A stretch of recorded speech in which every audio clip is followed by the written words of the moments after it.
Mesechus Bava Kama daf Lamed Zayin Amud Aleph. Lamed Zayin Amud Aleph Bava Kama. Shirs Leilu Nishmas Avi Moiri Menachem Ben Akiva Sobas Moshe. We're in the first wide line in Lamed Zayin Amud Aleph. Meisavi Sumchus Oimer. But we definitely have to do some summary chazara in order to know what's going on over here. I highly recommend that everybody now looks at the Mishnah, back to the Mishnah at the top of the page. Yeah, the first line is very, very important to review and remember in order to understand the Gemara later on. Says the Mishnah Kedosha, Shor Shumuad Laminoi, Ve'ein Amuad L'Sheinoi Minoi. Yeah, a show which is Muad Laminoi is Muad only to gore its type, maybe other bulls, Ve'ein Amuad L'Sheinoi Minoi. And is not muad to other types, to other animals. And then we brought two more examples, Odom Behema, Ktanim Gdoilim, and then you skip two lines and continue to the fourth line of the Mishnah. It says, Es Shomuad L'Mishalem Nezek Sholem, Es Shenemuad L'Mishalem Chatzi Nezek. Whichever type he's muad for, he should pay Nezek Sholem, right? And whichever type he's not muad to, let's say he's muad for dogs, the fourth dog that he's goring, he's going to get full nezek, pay full nezek. And let's say he's not so aggressive about cats, he never gored a cat, or let's say you only gored them once or twice, he pays chatzi nezek. Now, the thing is, we mentioned in the Gemara, Rav Zvid and Rav Papa argue on how grammatically do you read the first line of the Mishnah. Get me? And one little letter called Vav, Vav Achibu, makes all the difference. And I'm reading again the first line in the Mishnah. Yeah, what's the first line in the Mishnah? Shor Shumuad Laminoi, Ve'ein Amuad L'Sheino Minoi. According to Rav Zvid, you have to write it with ve. If we know that the shor is muad for one type, one species, and we also know that the shor is not muad to the other one, meaning we know for sure, not by assumption, we know that he's not muad to the cats, meaning we saw that he faced the cat 3 times and he never gored the different cats 3 times. So that first part of the Mishnah, listen carefully, is the description of the case. Later on comes the halacha and tells me that for the dog you'd have to pay full and for the cat half. That's Rav Zvid, okay? But, says Rav Zvid, if I don't know what the story is about cats, he never saw one in his life. Let's say it was in a farm, I'm not joking, and there's dogs around, which they are in the farm, and he always gores them like a b'shig and a metoyev. So now he's already muad for the dog. But when it comes to cats, I don't know. I have no knowledge. Maybe he's nice, maybe not. Says Rav Zvid, the Mishnah indicates, the Mishnah is meduyak, that he is muad. We indicate he is muad. Why? Because the Mishnah told me only if I know for sure, tried and tested in the lab of life, that he's not aggressive toward cats, then he's a top for the cats. But if it's not an unknown terrain, unknown situation, then he would be muad. Rav Zvid assumed the worst for the shore, and we said the semen Rav Zvid may zid. He thinks that the shore is may zid. That's just, of course, like a joke. Yeah? Comes Rav Papa, and we're again reading the Mishnah. Says Rav Papa, I'm omitting the word vav. Please read the first line of the Mishnah. That's where we are in the Chazal. Shor Shumuad Laminoi, says Rav Papa. Ein Amuad L'Sheino Minoi.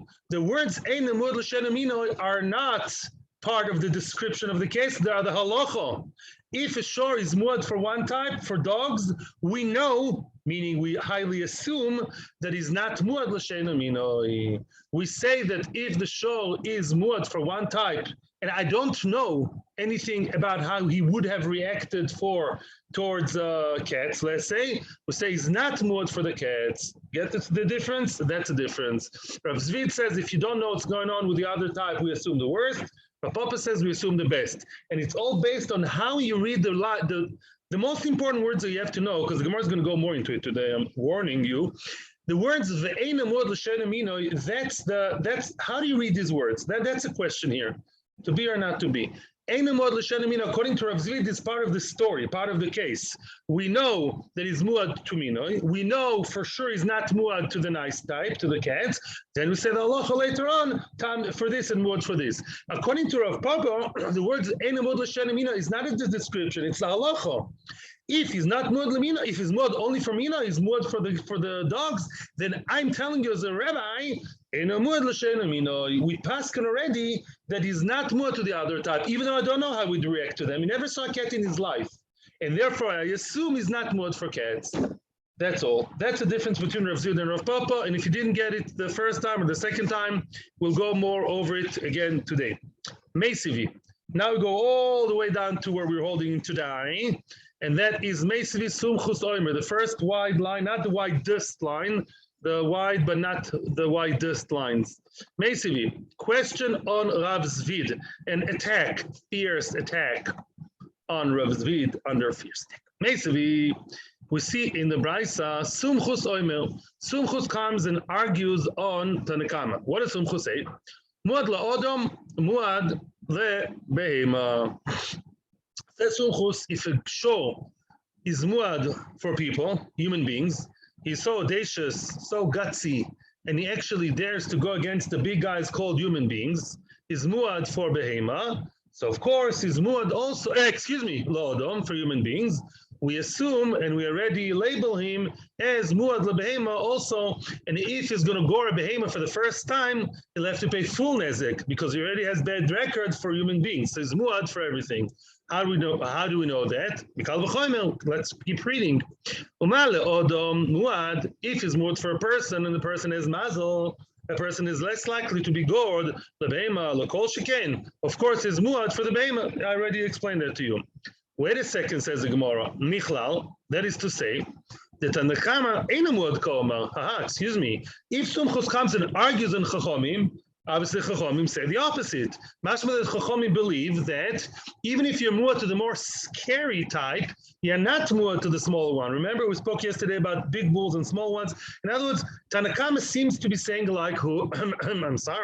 Seems to be saying like Rav Papa, that if you're muad for X, you're not muad for Y, regardless to how big or scary or any other factor. We go Rosh Katan, if you know Hebrew well enough, low profile, whatever we know, otherwise no, like a clerk in Bituach Leumi. That's it. Lahavdil. Yeah, that well, we only know about one type, not the other. That's against Rav Zvid. It's Meduyak, where Tanna Kama, which is our Tana, which Rav Zvid and Rav Papa are talking about, mashma against what Rav Zvid is saying, right? Seems to be saying that only what we know he's muad for, he's muad. But if we don't know any other type he's muad to, then he's not muad for them. Only Sumchus says like you Rav Zvid, but that's not good because Rav Zvid said what it says in Tanna Kama. Omer Rav Zvid has a ready answer. Omer Rav Zvid, and that's to do with what Baruch said yesterday. Sumchus achazorokai. Sumchus actually argues with Chachamim not regarding how one becomes muad, but how one becomes, saying jokingly, chozer b'tshuva. Even animals can do tshuva. Ask your wife, can animals do tshuva? Yes. Achazarakai, we're talking now the process of regaining his good reputation, of how do we, in other words, now seriously now, how do we undo being muad? How does the shore become non-muad? If 3 times he faced the same situation and he grinned nicely and he says, good morning. Yeah, in other words, he didn't gore. The same cat that he gored 3 times before, he doesn't gore 3 times from now. And he's non-muad, becomes tam again. Soon. The Hachika Omer Leila Tanna Kama. This is what Sumchus tells Tanna Kama.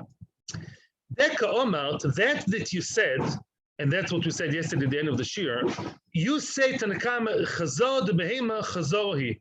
Remember the case we had yesterday at the end of the shir, according to Rav Zvid? What happens if an animal is muad for both Adam and Behema? Avil Dechaya, this shore. He is already, he is criminal on all records, drugs and alcohol, everything he does. He does both human beings and what? And also animals. But then he was chozer b'tshuva from the Behema, but not from people. Either keeps goring them or ignoring, they're not around. But let's say from the animals, he stopped goring the animals. He started being nice to his friends. So in the report cards, we write, he's improving. But Lamais, for human beings, we say that he's still considered to be a muad.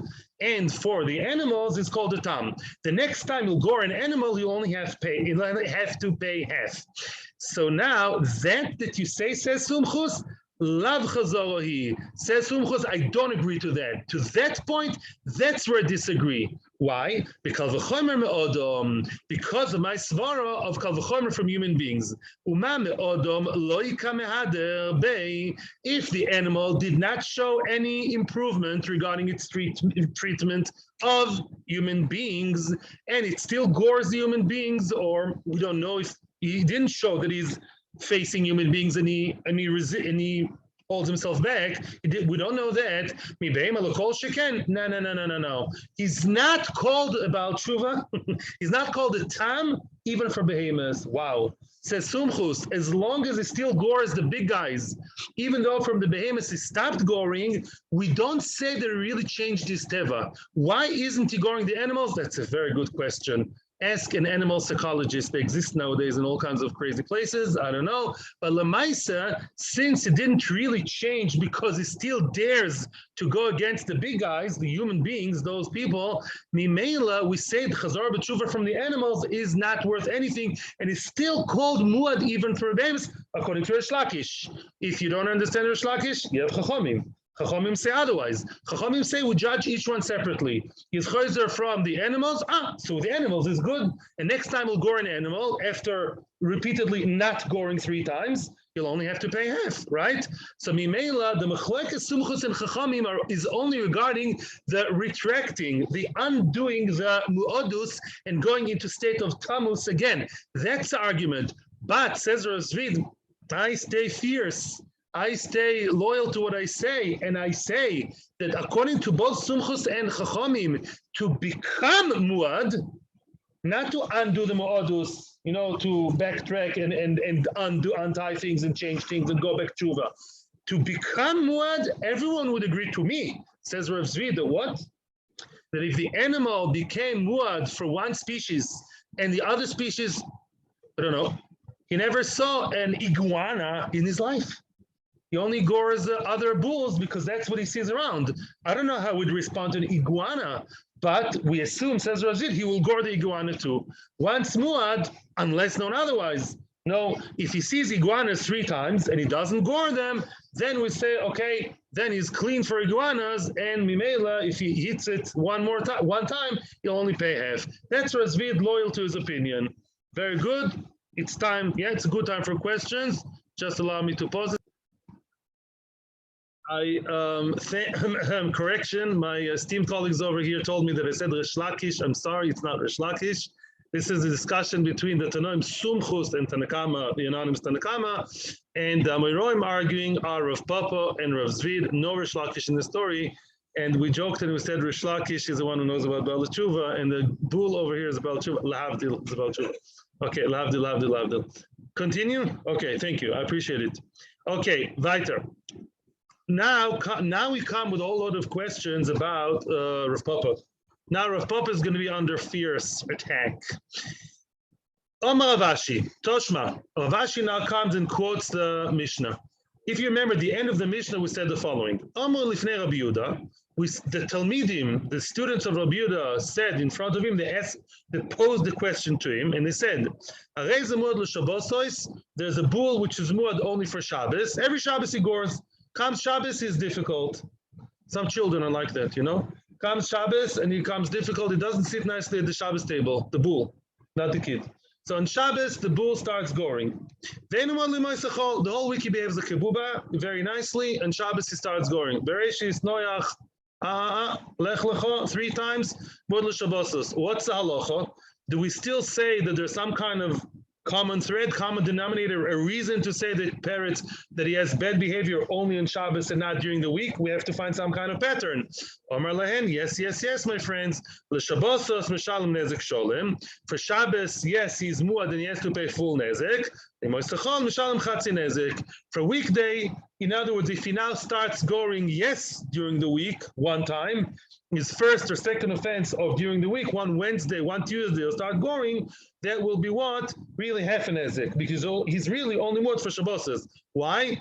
We said, Machlokes Rashi and Tosfos. Rashi says because it doesn't work. When people don't work and animals don't work, they have too much time on their hands. People with too much time on their hands is not good. Right? Mimela, that's why he does it. And Tosfos says, B'Shem Yerushalmi, he sees everybody around him dressed fancy, everyone dresses so nice.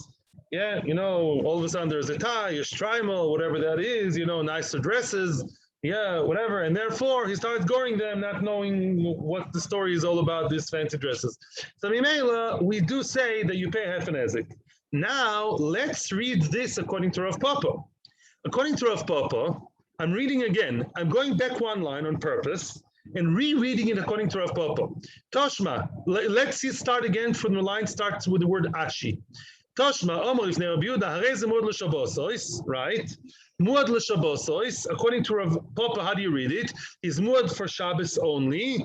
Eina muad li moisachol. The words Eina muad li moisachol is not part of the story. Is the statement of the halacha. It's a halachic declaration. If he's only muad for Shabbos, then we know that he's not muad for chol. We know that he's not muad. That's already the statement. Remember what I told you at the beginning? According to our Papa, the second part of the sentence, of the syntax over here, is what? Is a statement. In other words, I don't know what would be during chol. Let me just crystallize the story. According to Rav Papa, you tell me, it's riddle time, now you're going to answer. Tell me the story. Let's say this shore only on Shabbos sees people, or anybody around, and during the week he doesn't see people. He grazes out there in the field, in the meadow, whatever you call it, yeah. And during the week, only on Shabbos he sees people. He comes home for Shabbos, like a boy in yeshiva. So then you tell me, there's no known history about what he does during the week. What would Rav Papa say? No, Rav Papa says not. Rav Papa is the one who's all being nice to the shore. He's not guilty. Rav Papa would say that, even though I don't know how we would respond, I assume that during the week he's not guilty. You're saying like Rav Zvid. Rav Zvid says that before I put it under the lab, under the microscope, Rav Zvid assumed the worst, and Rav Papa assumes the best. So according to Rav Papa, it's good you made the mistake, because this way we get it better. Muad l'shabasos eina muad l'moisachol. We already know, even without knowing, we highly assume when we paskin that during the week it'd be able to good, because there is no bad record for during the week. If so, now I'm reading the Gemara to you, the widest line, the first widest line. Now that's going to be an attack on Rav Papa. If you say like Rav Zvid, and the words muad for Shabbos, and he's not muad for weekdays, is all part of the story, like we originally read. The Talmidim told Rav Yehuda, their master, they asked him, Rabbi, we have a question. There's a shore which is known to gore on Shabbos, and known, proven, tested that he's been around people during the week, yes, been with them, and we know that he did not gore. What's the halacha? So they asked him a question, a shaila. The Talmidim ask a shaila. He's not North Korean. And Rav Yehuda replied to them very nice, and he said, yes, for Shabbos, for next Shabbos, Parshas Chaye Sarah, or whatever, he'll pay full, and for during the week, he'll pay half. That's a nice conversation. It's adult. But if you want to tell me that, like Rav Papa, that they already told him the halacha, they told him he's not muad he's muad for Shabbos, and therefore we paskin that he's not muad for chol. Are the Talmidim teaching the rabbi? What are you asking a rabbi? The Talmidim of Rabbi Yehuda are teaching him. They're already telling him the entire halachic statement. Because according to Rav Papa, the second part of the sentence is already halachic ruling. It's not part of the story. So they already told him the halacha. Can you imagine yourself, me going to Rav Scharash and saying, Rav Scharash, in the morning you have to say Moedani. Am I retarded? I don't have to say this to the Rav, right? Who are you telling the Rav the halacha? Vetu, and even worse, what's he answering them? He's not answering anything. What does Rita have to say later? Yes, he's muad for Shabbos, not muad for chol. They already know it. Well, what's all conversation? Yeah, there's not WhatsApp over here. What's the meaningful story over here? That's one strike against Rav Papa. Amar Rabbi Yanai. Now Rav Papa is going to get another strike against him.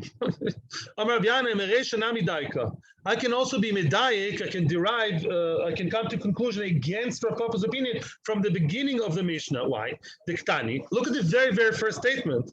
We say at the beginning of the Mishnah, Whoever is muad, let's say is muad for dogs, he pays nezek shalom for the dogs. Right? No, that's not at the beginning of the Mishnah, excuse me. That was a psak in the middle of the Mishnah, right? Whatever is nezek shalom, you pay. For muad, you pay nezek shalom. For tam, you pay chatzi nezek. If you want to tell me like Rav Zvid, that the first part of the Mishnah, remember I told you at the beginning of the shir today? You have to read the first line of the Mishnah and the fourth one. The fourth line in the Mishnah is telling you the halacha. The first one tells you what? The case, like every other normal Mishnah in the world. The first line tells you the story so-and-so, then halacha says so-and-so. That's how halacha always works. A person forgot to say lamichya da, then he has to do so-and-so, right? So the first part of the Mishnah is coherent, and it's telling me, the first part of the Mishnah told me the case, he's muad for dogs and not muad for cats. And then comes the Perush explanation and says, okay, he's muad nezek shalom for this and half nezek for the cat. But if you want to tell me that the second part of the statement of the first line of the Mishnah is already paska, is already psak halacha, if he's goring only dogs, then I already pasken that he's not goring cats, even though he never saw one in his life, like Rav Papa. My two nezek shalom, nezek. Why do you have to say that at the end of the Mishnah? Well, it's super redundant to repeat again and tell me that nezek shalom is that muad is nezek shalom and chatzi and tam is chatzi nezek. That's kita. That's not kita dalet stuff. I think that's nursery stuff. Everybody knows that muad pays nezek shalom and tam pays chatzi nezek. It's actually mefurish in Exodus. In Parshas Mishpatim, it says that it's outright. Why does the Mishnah have to tell me stuff that's special education? Why do you have to tell me that, right? It's repeating more. It's more than repetitive. So you're in for a surprise soon. After all these attacks, what do we say? The Now, even if you want to pass like Rav Papa, let's say although Rav Papa has two questions unanswered, two strikes against him, and you'd still like to say like Rav Papa, even if you want to follow Rav Papa, I would still limit you, and I would tell you, Nogach Sho Chamo the Gamal Nasa Muad Lakol. That's the beginning of all the cool cases. Let's say a bull gored one bull, one hamor, one donkey, and one camel. He becomes muad for iguanas too, and for hares, and for deer life, for everything. In other words, if he's every animal that he saw, he gored what? He gored A, B, C, yeah, whatever that is, yeah. A, B, C, antelope, bull, and cow, whatever, yeah. And deer, yeah. So then he's muad for all other animals. He doesn't, even according to Rav Papa, which is more limiting and more makel, if he, in an indiscriminatory way, he gored everybody, 1, 2, 3, randomly, he would hit the iguana too, and the elephant too, and whoever too. Now, let's stop right here. And the question is, $1 million question is, who's halacha like? What are you going to do with my bull? I don't know. Allah Lamaisa. What do I do with my ox? Keeps goring everybody. Seriously, what's the halacha? Big machlokes rishonim. And I want to surprise you that the major rishonim, if I may say it that way, Rambam, Rif, Rosh, Tambaram, the big ones, and Rach, and not everyone, as opposed to Tosfos and the other camp and others, many rishonim paskin like Rav Papa. Rav Papa has 2 strikes against him. Rav Papa has 2 stories against him, right, which were unanswered, 2 questions from the Mishnah, and yet we gingerly walk into Rav Papa and say, Rav Papa, and the winner is Rav Papa. What's going on over here? Explains in the Mukha Yosef, and I saw yesterday a big yesod in the Yam Shel Shloimeh when I prepared the shir, thanks to Yitzhak Chochmah. So, listen to this. First of all, there's a rule. That rule is an old one, and that is, the Gemara said at the very end, Im Timtzulam Rav Papa. Remember, the Gemara said a minute ago, we said, if you want to follow Rav Papa, then Shor Chamor Gamal would include everybody. And you don't need 3 Shor, 3 Chamor, 3 Gamal. When the Gemara finishes the Suga by saying, if you want to say like Rav Papa, mashma, we pass like Rav Papa. In other words, if we have machlokes between Rav X and Rav Y, and the Gemara goes along with Rav Y, even though the Gemara never said halacha is like him, but we seem to put him in, he's in fashion, he's spoken about more, then halacha is like Rav. Why? I still insist, I said to myself yesterday, what's the story? There are 2 strikes against Rav Papa, and the Gemara is like Honky Dory. The Gemara is like going on as nothing happened, and there's no tomorrow. Explains the Amshel Shloima, tremendous psak. Not psak, no, shtuyot, klal. He's saying a klal, in Bava Kama, Gimel over Perek Dalet. He says like this. When the Gemara, listen to the rule. This is the rule in Babylonian Talmud. Somebody asked me yesterday, in my Amud show, Yomi, I'm giving rules to people or just translating the Gemara. So I'm trying to give you rules too. And the rule is like this. When the Gemara finishes off a sugya and asks questions about an Amoira, and then it finishes off with a nasty word, tiyuvta. Tiyuvta means, like you say, checkmate. Yeah? Yes. Good. Tiyuvta is, yes, tiyuvta is, yeah, usually it says twice. If the Gemara would have said his tiyuvta to Rav Papa tiyuvta, Rav Papa would be off the chessboard. I'm from not him, but his opinion, yeah? And Rav Zvid would take the golden trophy, the golden thing, yeah? The Gemara doesn't say that. According to Sam Rishonim, when it says kasha, kasha is less than tiyuvta. The Gemara says kasha, it's difficult, but that's machlokes Rishonim, you can still get by. Yes, tiyuvta is like more of a question, like tiyuvta is a checkmate, yeah. And but here the Gemara doesn't use any of those lashonos. So although the Gemara has questions on Rav Papa, those questions can be answered. And in fact, the Yamshel Shloima gives his own answers on the question we asked on Rav Papa. And the Gemara doesn't. The Gemara sees them as more like, how do you say, comments. That's a good word to say. These are comments on Rav Papa, and some people are not crazy over his opinion, but he's not completely off the charts. Mimela, that allows major Rishonim, like Rambam, Rif, Rosh, the 3 big stars, the whole pasuk like Rav Papa, especially since the Gemara indicates him Tim Tiloimer. Tosfos holds otherwise. Tosfos and Rodei says halacha is like Rav Zvid. Tosfos goes more with the, what the Rav Papa seems to be off the charts, just for simple logic. And also the continuation of the sugya, which we haven't seen yet, according to Tosfos, works better with Rav Zvid also. That can be discussed later.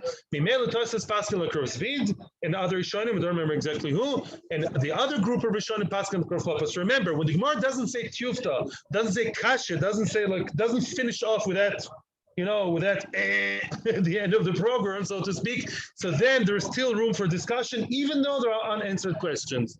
Okay? You have PhD in Talmud now. Yeah, go ahead. Chas v'sholom. Rabbi Peanut Gallery has questions. Mara is now going to bring us many interesting cases of patterns of mu'odus. Patterns of when a shore is mu'od for one thing or one type or one something and not the other. Tanu Rabbanon. Listen to this case, don't get confused here. Ra shor nogach. He saw one bull and he gored him. Shor loy nogach. Day later, he saw another shor, did not gore him. Shor nogach. 3rd time, he gored. Another shor lo nogach. 4th time, he didn't gore. Shor nogach. Another time, he did gore. Shor lo nogach. The 6th time, he didn't. You don't have to be a big goin to see that there's a very clear pattern here of seirugin. Seirugin means to alternate. Yes, no, yes, no, yes, no. Nasa mu'od le'serugin l'shvorim. Says mu'odus is only for serugin, meaning next time is going to go will be if now on the next time you tell me, let's do those yes, no, yes, no, yes, no. Yeah, okay. And then yes, how much would he pay?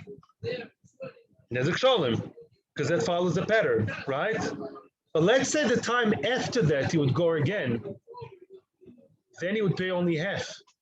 The 8th time, he would only pay half. Why? Because that's supposed to be his no. He broke the pattern. It's a big chiddush. Even though he already gored for the 5th time or 6th time, whatever. But if he broke his pattern of yes, no, yes, no, yes, no, and then he did yes, yes, for the 2nd yes, he'll pay half because it's not the pattern that he has. He has a pattern of serugin. That's his mishigas. Every Michigan has his mishigas. Mimela, that's a chiddush. He would pay only half. Donabanon, more interesting cases. Rosh Shor Nogach, he saw a shor, Yeah, he saw a show and he gored him. The chamor lo nogach, he saw a donkey, last line, did not gore him. Sus nogach, he saw a horse and gored him. Gamal lo nogach, he saw a camel and he didn't. Pered nogach, he saw a mule and gored. A roid, a wild donkey, lo nogach.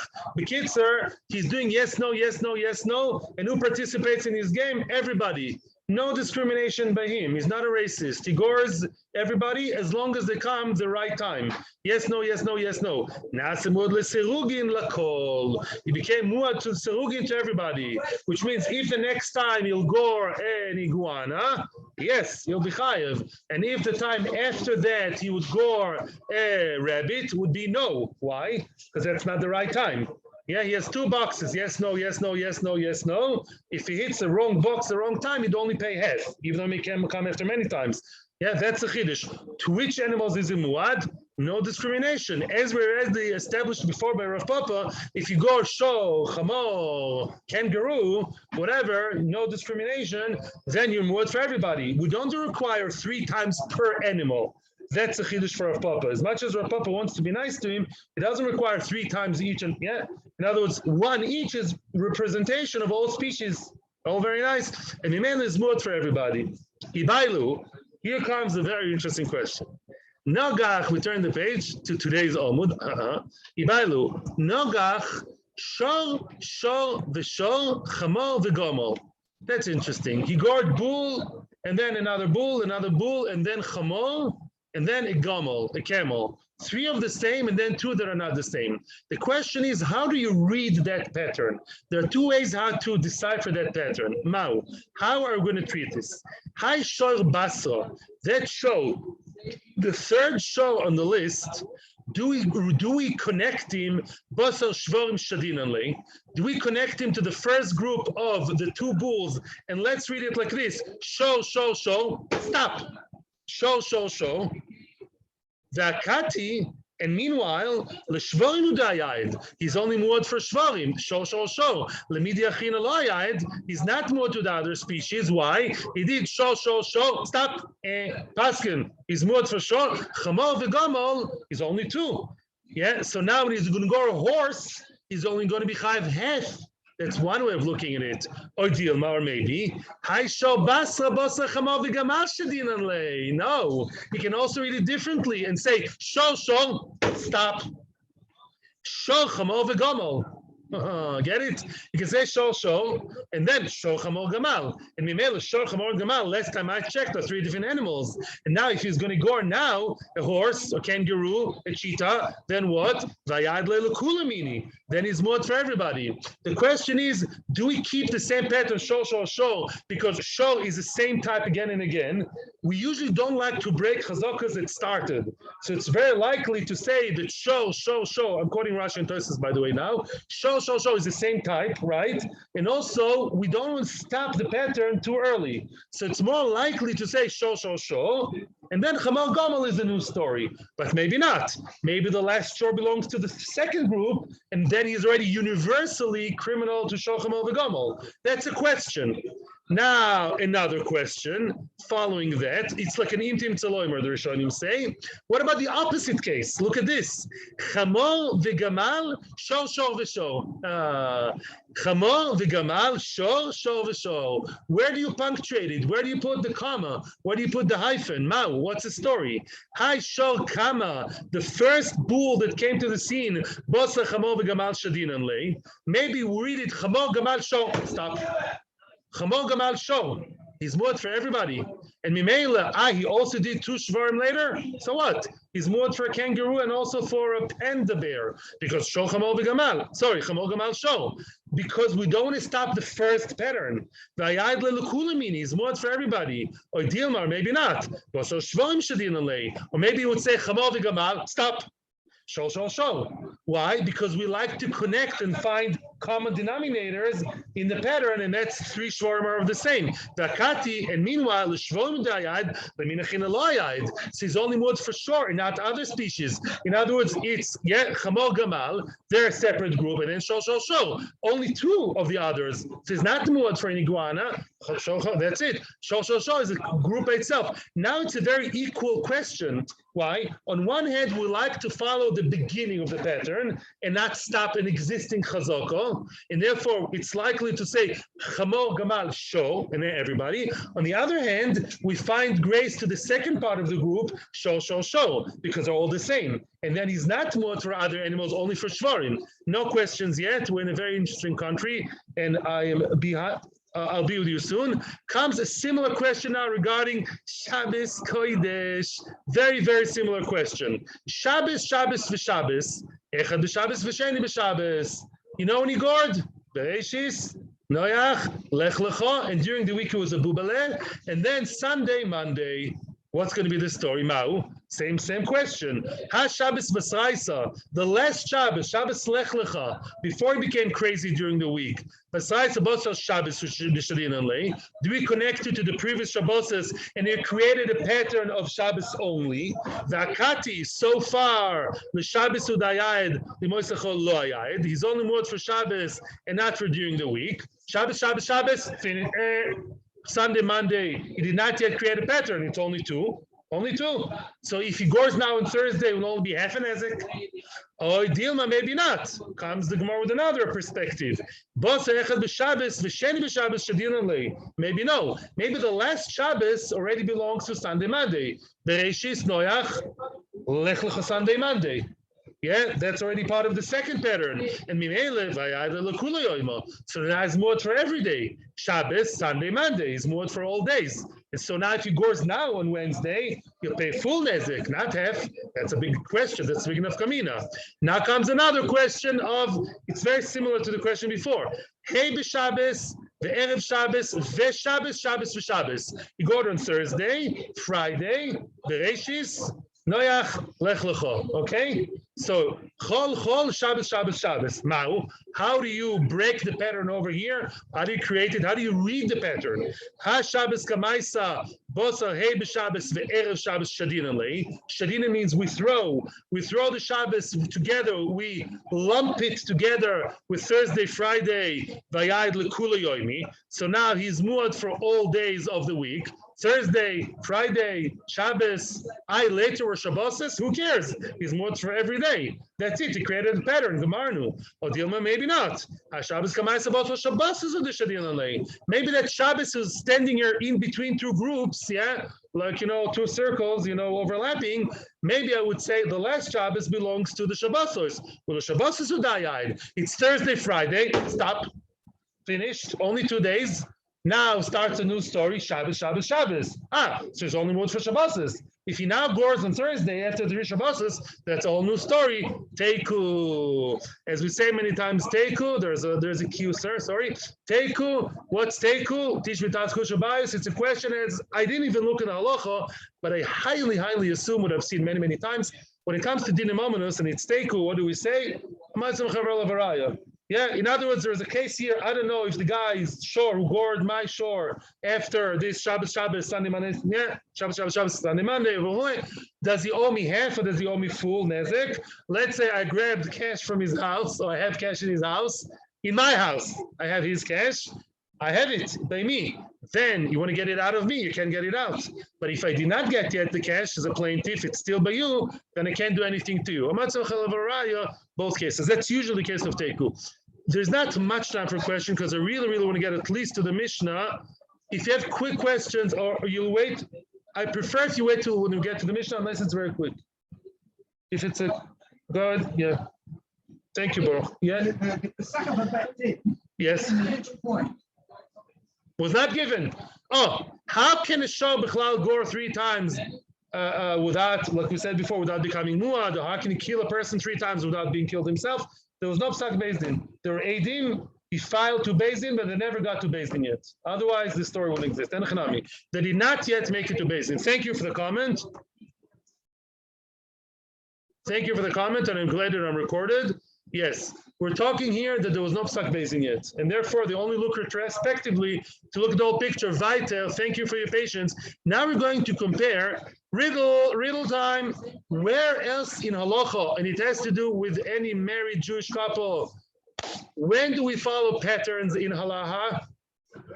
When it comes to the halachas of nida. Veses, very good. We all know that a woman saw Tesvav Tishrei, Tesvav Cheshvan, Tesvav Kislev. When it comes to Tesvav Teves, she left to stay away from her husband, right? In the times of the Gemara, there were also other nafkaminas. For example, that it's lakula also, by the way, that's today too.